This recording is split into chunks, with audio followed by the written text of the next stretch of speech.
वाराणसी में भाजयुमो में पहुंचेंगे सीएम योगी, 3 सत्रों में चलेगी कार्यशाला। मिर्जापुर में डिप्टी सीएम केशव प्रसाद मौर्य का बयान, सरकारी कर्मचारी का कोई धर्म नहीं। मिर्जापुर में सोहनलाल ने किया मां विंध्यवासिनी का दर्शन, कहा मझवा विधानसभा का नहीं करेंगे दावा। बहराइच में नरभक्षी भेड़िए का आतंक जारी, भेड़िए ने 2 लोगों पर किया हमला। नमस्कार, आज की खबर में आपका स्वागत है। मैं हूं आपके साथ शिखा मेहरोत्रा। शुरुआत करते हैं उत्तर प्रदेश खबरों की। उत्तर प्रदेश सीएम योगी आदित्यनाथ आज वाराणसी में भाजयुमो की कार्यशाला में शामिल होंगे। बता दें कि ये कार्यशाला 3 सत्रों में चलेगी, जहां सीएम योगी आदित्यनाथ के साथ जल शक्ति मंत्री, प्रदेश अध्यक्ष सहित संगठन के तमाम नेता शामिल होंगे। वहीं भाजयुमो के प्रदेश अध्यक्ष प्रांशुदत्त त्रिवेदी ने कार्यशाला से जुड़ी तमाम जानकारी दी। साथ ही वाराणसी में दुष्कर्म के आरोपियों के जमानत पर प्रांशुदत्त ने बड़ा बयान दिया है। देखिए, पूरे देश में पार्टी की सदस्यता अभियान शुरू होने वाला है और उसकी तैयारी पूरे प्रदेश में जोर शोर से है।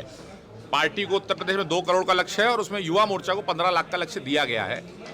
सबकी कार्यशालाएं हो रही हैं। कल काशी में भारतीय जनता युवा मोर्चा की उसी के संबंध में कार्यशाला है। माननीय मुख्यमंत्री जी, माननीय संगठन मंत्री जी, पूर्व प्रदेश अध्यक्ष जल शक्ति मंत्री स्वतंत्र देव सिंह जी, ये सब लोग रहने वाले हैं और युवाओं को कैसे ज़्यादा वो सदस्यता करें उस संबंध में टिप्स, पार्टी की जानकारी, पार्टी की रीति नीति की जानकारी, ये सब चर्चा, और नौजवानों को ज़्यादा कैसे जोड़ा जाए, पार्टी के कार्यकर्ताओं को उत्साहवर्धन, इस सब की दृष्टि से मुख्यमंत्री जी भी आने वाले हैं। ये सब हमारी तैयारी है। पार्टी की तरफ से हमको 15 लाख का पूरे प्रदेश का लक्ष्य है, लेकिन हम लोग उससे ज़्यादा ही अचीव करने का प्रयास कर रहे हैं।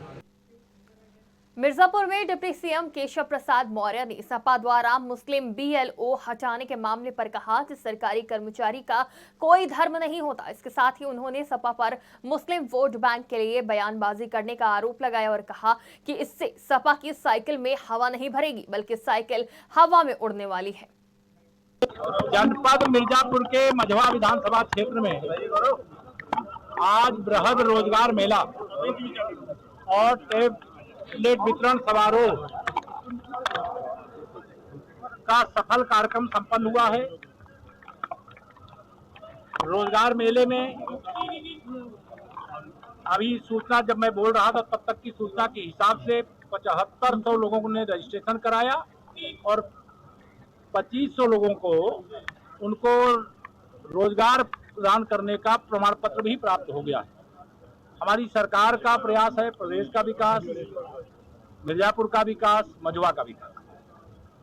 कार्यकर्ताओं की एक भारी भीड़ आई थी, हमारे समूह से जुड़ी हुई दीदियों की भारी भीड़ आई थी और सब में जबरदस्त उत्साह है और जो चुनाव होने वाला है उसमें भाजपा जीतेगी।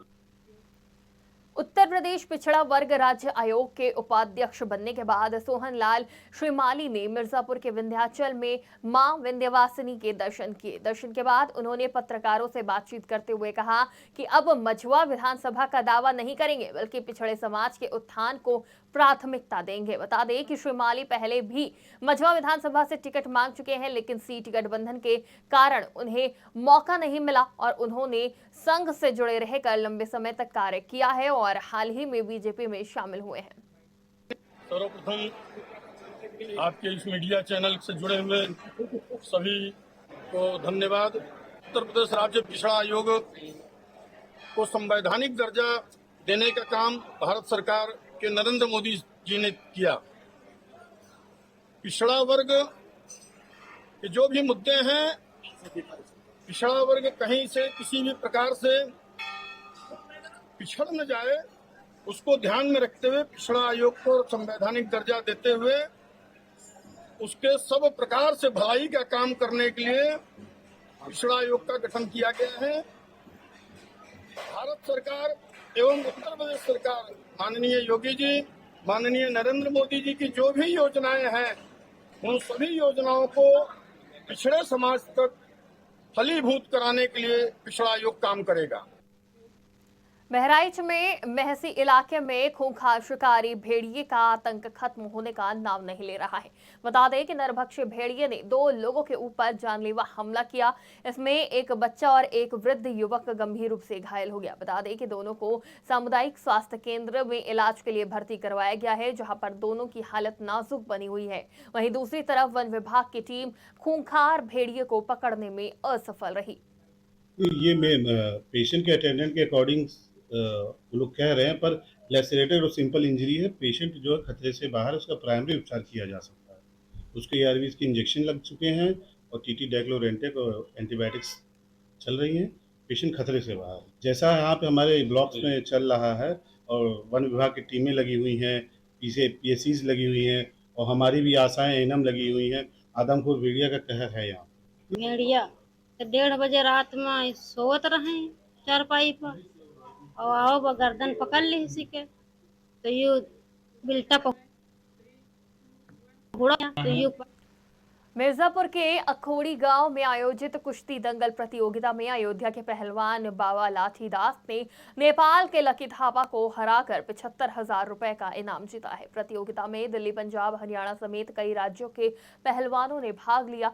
चंदौली के शमशेर सिंह और हरियाणा की मुस्कान ने भी अपने मुकाबला जीता। बता दें कि नगर विधायक रत्नाकर मिश्रा ने कार्यक्रम का उद्घाटन किया, जबकि पहलवानों को नकद पुरस्कार दिया गया।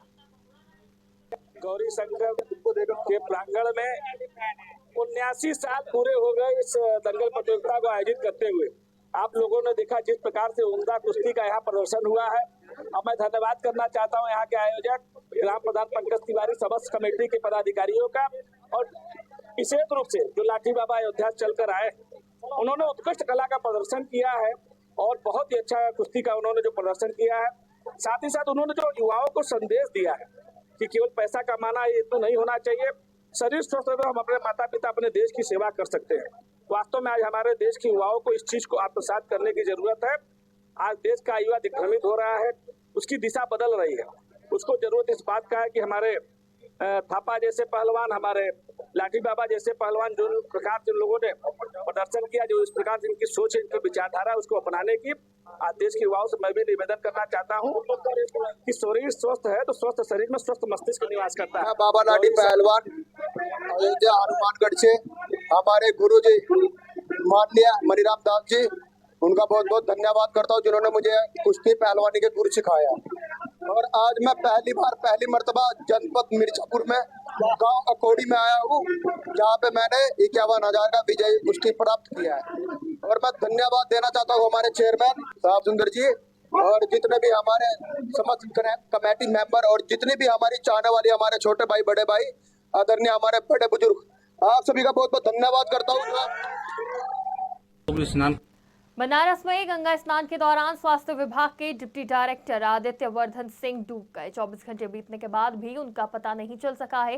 बता दें कि NDRF की 6 टीमें और प्राइवेट गोताखोरों द्वारा सर्च ऑपरेशन जारी है। इसके साथ ही परिजनों का आरोप है कि गोताखोरों ने समय पर मदद नहीं की, जिससे आदित्य वर्धन को बचाया जा सकता था। देखिए, बड़ी दुर्भाग्यपूर्ण घटना हुई है। अपने 2 साथियों के साथ आकर के स्नान कर रहे थे और कॉन्फिडेंस में जो हम लोगों ने एक लाइन खींच रखी है, रस्सी बंधी हुई है, उससे भी काफ़ी आगे चले गए थे और अपने मित्र को बोले कि सेल्फी के लिए ले आओ, हम सूर्य को अर्घ देते हुए सूर्य भगवान को फोटो, और इसी कॉन्फिडेंस में आगे और चले गए वो।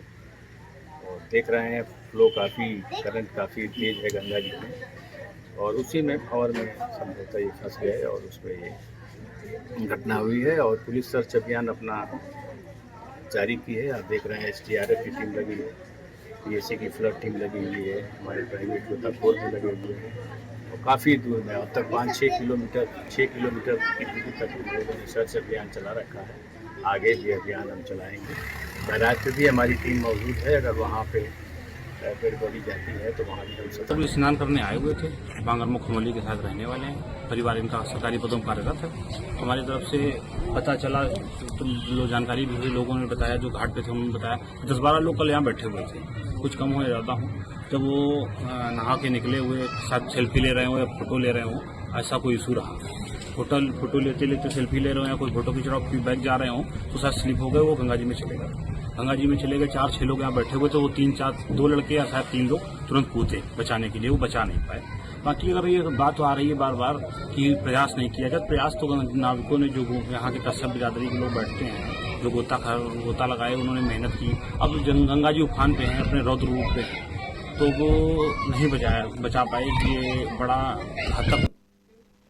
रामपुर में कई दिनों से जौहर यूनिवर्सिटी और आसपास के गांवों में दहशत फैला रहे तेंदुए को वन विभाग की टीम ने पिंजरा लगाकर आखिरकार पकड़ लिया। बता दें कि तेंदुआ काफी समय से यूनिवर्सिटी के आसपास देखा जा रहा था, जिससे छात्र और स्थानीय लोग परेशान थे। तेंदुए को पकड़ने के लिए पिछले 8 दिनों से पिंजरा लगाया गया था, जिसमें वन विभाग को सफलता मिली है।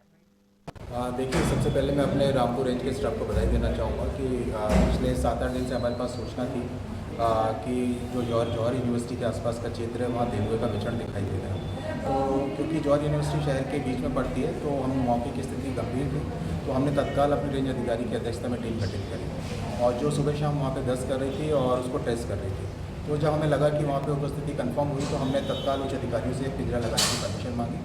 तत्काल हमारे उच्च अधिकारियों ने परमिशन दी। उसके बाद हमने पिछले 4 या 5 दिन से पिंजरा लगाया हुआ था। हमारी टीम ट्रेस कर रही थी, उसकी लोकेशन ट्रेस कर रही थी। ये तेंदुआ पकड़ लिया है।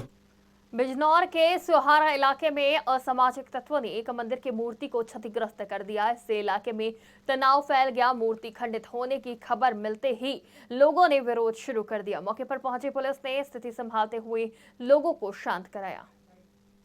कस्बे से मंडौदी रोड पर एक मंदिर है, जिसमें किसी व्यक्ति द्वारा एक शिव परिवार की मूर्ति को हटा दिया गया है तथा काली माता की मूर्ति को क्षतिग्रस्त कर दिया गया है। सूचना पर तत्काल स्थानीय पुलिस मौके पर पहुंची। घटनास्थल का बारीकी से निरीक्षण किया गया। संबंधित से तहरीर प्राप्त कर सुसंगत धाराओं में अभियोग पंजीकृत किया जा रहा है। घटना के खुलासे के लिए 2 टीमों का गठन किया गया है।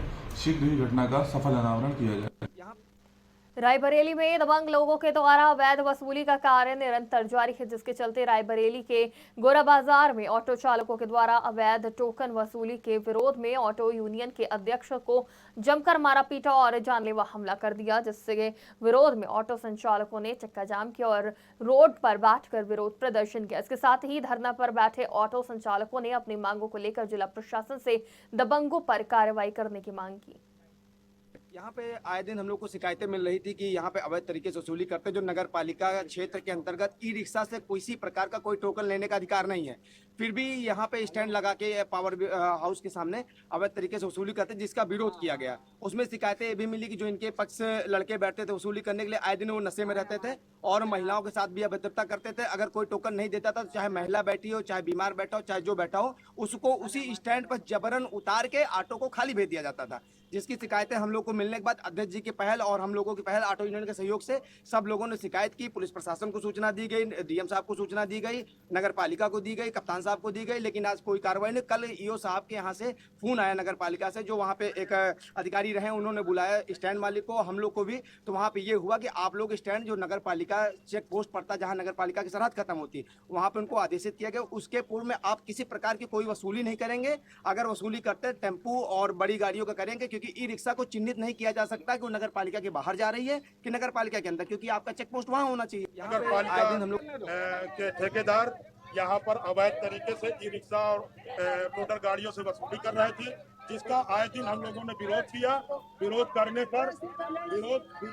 पर उनके गुंडों ने, 8-10 गुंडों ने हम पे यहाँ पर हमला बोल दिया। गैस सिलेंडर और हथौड़े लाठी डंडों से हमें पीटा। ये ठेका प्रदीप कुमार सिंह का है, कोई जैतूपुर के शर्मा जी, उन्होंने ठेका ले रखा है। सबकी वीडियो है, सबके फोटो हैं, आज की डेट के फोटो हैं हमारे पास। और कल इनको पुलिस यहाँ से उठाकर भी लेके गई, मगर क्या करके छोड़ा, ले दे के छोड़ा या कैसे छोड़ा, इसी चीज की जानकारी हमें नहीं है। बिजनौर शहर कोतवाली इलाके के रामलीला ग्राउंड के पास रहने वाले एक युवक की चाकू से हत्या कर दी गई, जिसके बाद इलाके में हड़कंप मच गया। सूचना पर पहुंचे पुलिस टीम ने शव को कब्जे में लेकर पोस्टमार्टम के लिए भेज दिया है और कार्रवाई में जुट गई है। बता दें कि कार्रवाई के दौरान पुलिस टीम ने हत्या के आरोपी को गिरफ्तार कर लिया है और पूछताछ में जुट गई है। थाना क्षेत्र कोतवाली की घटना है। प्रमोद सैनी नाम के व्यक्ति थे, जिनकी उम्र करीब 51 साल थी।